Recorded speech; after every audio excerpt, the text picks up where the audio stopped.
的门徒如此亲密的最后晚餐，就这样的结束了。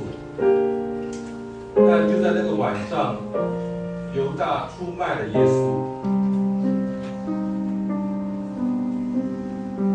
彼得曾经是最忠实于耶稣的门徒，却在耶路撒冷的宗教领袖煽动政府官员去抓耶稣的时候，3次不认主。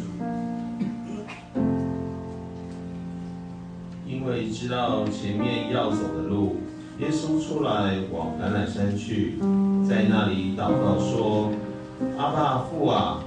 他大声呼喊着说：“在你凡事都能，求你将这杯撤去。然而不要从我的意思，只要从你的意思。”